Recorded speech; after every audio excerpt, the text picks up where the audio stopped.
Bienvenue sur Africa 24 pour cette nouvelle édition du QG Week-end. Au sommaire, convergence patriotique pour la Renaissance, mouvement progressiste. C'est le nom du nouveau parti politique créé au Burkina Faso.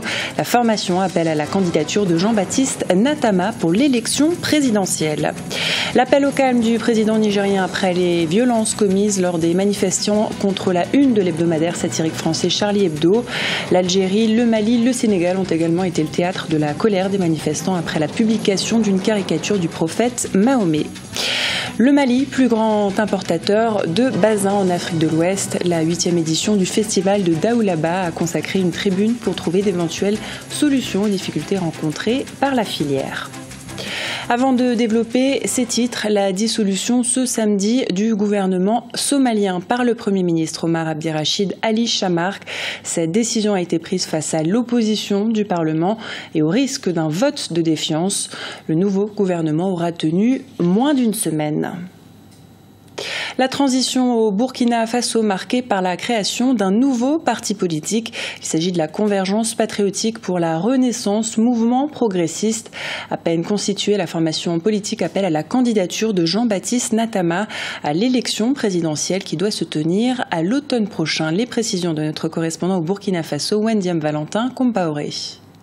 Le paysage politique burkinabé vient d'enregistrer un nouveau parti, la Convergence patriotique pour la Renaissance, mouvement progressiste qui est un regroupement d'une quinzaine de partis, d'associations de jeunes et de femmes appellent à la candidature de l'actuel directeur de cabinet de la présidente de la Commission de l'Union africaine aux élections présidentielles de 2015.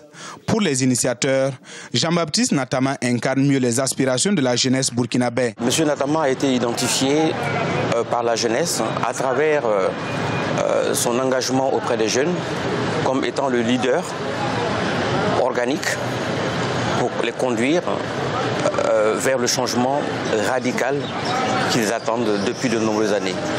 Et c'est ainsi que des mouvements spontanés sont nés sur la toile, mais aussi sur le terrain burkinabé, pour demander à M. Jean-Baptiste Natama de rejoindre son pays pour porter les aspirations de son peuple. Sur une population de plus de 17 millions de personnes, le Burkina Faso compte environ 70% de jeunes avec un taux de chômage qui frôle les 50%.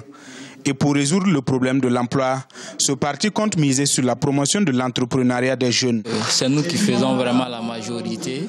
Nous avons tout fait pour que le régime Compaoré parte. Maintenant, nous devons le prendre nos responsabilités. Le Burkina Faso compte plus d'une centaine de formations politiques. Les élections se tiendront dans 9 mois.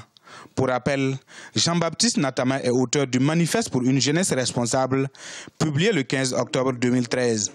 Un ouvrage dans lequel il appelle la jeunesse à plus de patriotisme et d'abnégation. Le président angolais José Eduardo dos Santos sera ce lundi à Kinshasa avec son homologue congolais Joseph Kabila. Il devrait signer des accords de coopération, notamment dans le domaine des transports. Les deux chefs d'État devraient également discuter du projet de barrage hydroélectrique d'Inga en RDC, une infrastructure conçue pour être la plus grande du monde et qui devrait permettre à Kinshasa de devenir un fournisseur d'électricité dans toute l'Afrique australe. La une de l'hebdomadaire satirique français Charlie Hebdo a fait réagir des milliers de fidèles musulmans sur le continent ces derniers jours. La caricature du prophète Mahomet a provoqué d'importantes manifestations en Algérie, mais aussi au Mali où 5000 personnes ont répondu à l'appel du Haut Conseil islamique du pays. Au Soudan, les rassemblements ont été pacifiques. Diarra Ndiaye. Charlie Hebdo ne fait pas l'unanimité dans les pays du Sud. Au Soudan, en Algérie, au Mali, au Niger ou encore au Sénégal, la colère monte après la nouvelle publication de l'hebdomadaire satirique mercredi 14 janvier. Les manifestants sont descendus dans la rue pour s'opposer une nouvelle fois aux caricatures représentant le prophète Mahomet. Pour certains, le risque de radicalisation n'est pas à écarter. Le monde musulman se sent un tout petit peu provoqué et humilié. Donc il y a un risque de radicalisation de la part des musulmans. C'est vrai qu'il est important de protéger la liberté de la presse, mais il faut aussi prendre en compte les susceptibilités des uns et des autres. Il faudrait peut-être que les leaders charismatiques de ces différentes religions prennent la parole et essaient de calmer le jeu et montrer clairement à la population qu'il ne s'agit pas d'une guerre de religion. Cette mobilisation tranche avec la position de la marche républicaine sous le slogan « Je suis Charlie » du 11 janvier 2015 en France.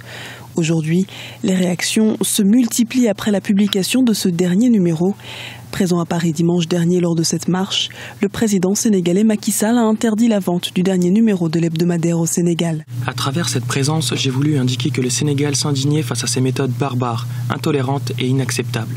C'est ça le sens de la présence. Ce n'est pas d'être Charlie ou de ne pas être Charlie. Nous sommes des partisans de la liberté de la presse, mais elle ne doit pas, de notre point de vue, entraîner vers ce qu'on peut considérer comme une provocation tout à fait inutile. Le nouveau numéro s'arrache depuis sa vente mercredi 14 janvier. L'hebdomadaire Charlie Hebdo va d'ailleurs bénéficier d'une nouvelle réimpression pour atteindre le nombre total de 7 millions d'exemplaires en France. Et toujours suite à la une de l'hebdomadaire satirique français, au Niger ce samedi, au moins 7 églises ont été incendiées à Niamey par des manifestants hostiles à la caricature du prophète. On dénombre au moins 5 victimes qui s'ajoutent aux 5 autres de vendredi à Zinder où des manifestants avaient également exprimé leur colère. Le président Mahamadou Issoufou a lancé un appel au calme dans un discours prononcé ce samedi. Les difficultés des institutions de microfinance en Côte d'Ivoire. Plus de 85% de la population n'a pas encore accès aux services bancaires. Le secteur se développe et affiche son dynamisme, comme nous l'explique Olivier Conan dans ce reportage à Abidjan. La microfinance, l'un des secteurs les plus dynamiques du système financier ivoirien. Les institutions de microfinance ont mobilisé 136 milliards de francs CFA de dépôt en 2012. L'encours de crédit était de 84 milliards de francs CFA. Et le nombre de clients atteignait 1 226 488. Malgré ces performances, les institutions financières décentralisées sont confrontées à de nombreuses difficultés. La crise que le pays a connue pendant une décennie a entraîné le retrait de certains bailleurs de fonds internationaux. Pour améliorer la gouvernance, un accent doit être mis sur la formation des ressources humaines. Il faut que dans le système de formation professionnelle, on puisse mettre en place des modules, des curricula de formation qui puissent permettre d'avoir aujourd'hui sur la Côte d'Ivoire des cadres dans ce secteur. Il faut également aussi appuyer ces institutions dans l'acquisition des systèmes d'information et de gestion. Beaucoup d'institutions de microfinance gèrent leurs institutions aujourd'hui à travers des fichiers Excel. Ce n'est pas possible. C'est comme si vous demandez qu'on gère une banque avec des fichiers Excel. Ce n'est pas possible. Malgré les difficultés, les institutions de microfinance jouent un rôle important dans le cadre de la bancarisation de la population. Des solutions innovantes sont utilisées pour surmonter les challenges. Avec des systèmes informatiques que nous avons, que la microfinance a développés, on permet aujourd'hui aux personnes de faire des opérations bancaires uniquement avec leur empreinte digitale. C'est des facilités que la microfinance a été obligée d'imaginer. Parce que lorsque vous vous trouvez devant quelqu'un qui ne sait pas signer, il faut trouver un mécanisme pour l'identifier. Donc aujourd'hui, la microfinance permettrait d'intégrer pratiquement toutes ces personnes-là, lettrées, illettrées, dans le circuit financier. Les institutions de microcrédit souhaitent aujourd'hui accéder au guichet de refinancement de la Banque centrale des États de l'Afrique de l'Ouest pour bénéficier de taux d'intérêt à long terme et pouvoir accorder des prêts à des taux très bas à la clientèle. Actuellement, les taux d'intérêt pratiqués atteignent les 22%. Le limogeage en Mauritanie ce vendredi du ministre des Affaires étrangères et de la coopération Ahmed Oulteghedi. Il a été remplacé par Fatma Valmint Souena. Limogeage également du ministre des Finances Thiam Diomba, remplacé par Mokhtar Ouljaï qui occupait jusque-là le poste de directeur général des impôts. La production de basin et le coton, le Mali reste le plus grand importateur en Afrique de l'Ouest, mais il est confronté à certaines difficultés. Le festival de Daoulaba a consacré une tribune pour trouver d'éventuelles solutions lors de sa 8e édition. Reportage d'El Hadj Ndiaye. Les rencontres autour du coton lors du festival d'Aoulaba se poursuivent au Mali. Du textile fermé en passant par la fibre africaine jusqu'à la problématique de la production du basin, plusieurs thèmes ont été abordés lors de cette 8e édition. Le coton damassé teint à la main, encore appelé basin, est une matière première importante de la mode malienne. Mais aujourd'hui, il est confronté à certaines difficultés. La première des contraintes était liée à la longueur de la fibre du coton. Donc il fallait une certaine longueur de fibre pour pouvoir avoir ce bassin de qualité avec toute la brillance qu'il faut. Bon, en plus de ça, il y a d'autres contraintes. Les contraintes principales, qui sont la contrainte d'énergie. La contrainte principale à toute industrialisation, c'est l'énergie. Et la situation de l'énergie de notre pays est bien connue.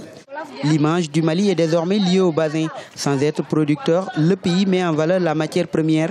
À Bamako, une multitude d'ateliers de teinture prospèrent aussi bien pour la consommation locale que pour l'approvisionnement des autres pays d'Afrique de l'Ouest et d'ailleurs. Cependant, les conséquences des produits utilisés dans la teinture du bassin ne sont pas des moindres. Nous importons les teintures et la soude caustique. Tous ces deux sont des produits à manipulation dangereuse. En tout cas, il y a un grand risque que ce soit des produits cancérigènes. Maintenant, ces teintures, après usage, sont déversées dans le fleuve. Et l'État est obligé encore de trouver des alternatives pour retraiter cette eau. Voyez-vous toute la chaîne de pertes que nous subissons à cause de ce bassin.